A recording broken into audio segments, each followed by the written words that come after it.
You have to dream before your dreams can come true. I know, it's an obvious fact, but beyond obvious fact, there is sometimes a deeper meaning. This is for dream killers, people who say I wish, for people who think it's too late, I'm too old, or I could have been.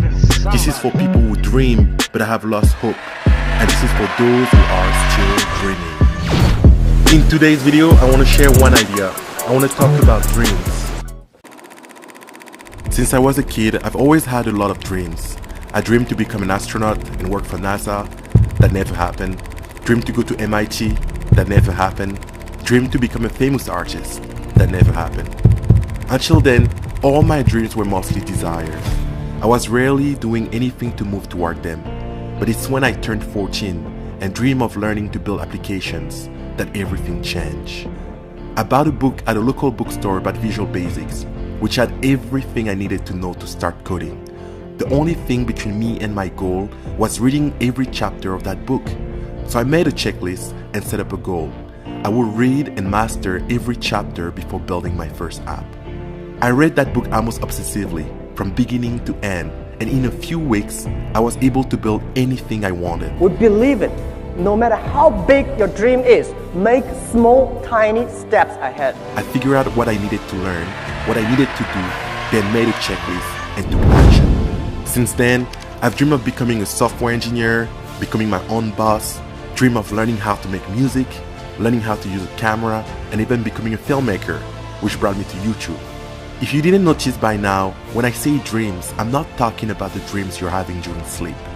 I'm talking about dreaming as having a goal you won't let go. You got a dream, you got to protect it.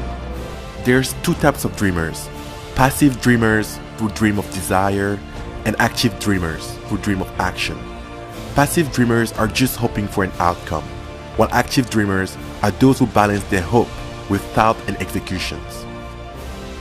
I've noticed that people who realize their dreams tend to be those who don't wait for a lucky outcome.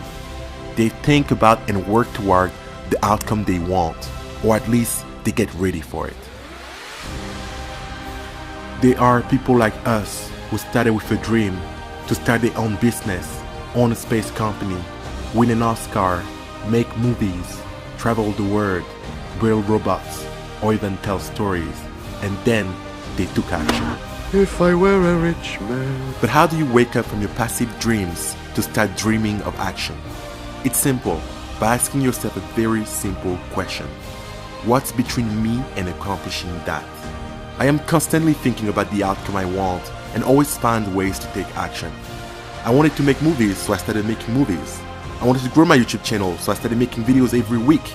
I wanted to become a better videographer, so I started watching tutorials every day. I know that with each action I take, I'll slowly put my dream into a corner and it won't escape me.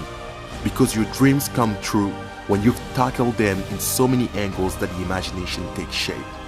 I say tackled, but what I actually mean is research, studied, figure out. Benjamin Franklin supposedly once said, if you fail to plan, then you plan to fail. That's a mantra that I've always lived by, to the point that I even applied it to dreaming. If you fail to dream, then you dream to fail. If you want to live the life of your dream, you can't let your dream become a plan B.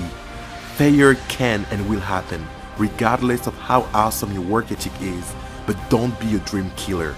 Don't let the fear of failure freeze you from dreaming of living the life you want to live. Your dreams are valid. No matter where you're from, no matter who you are, if you feel like a failure or are afraid to fail, remember that to raise yourself from failure to success, you first need to dream, then take action.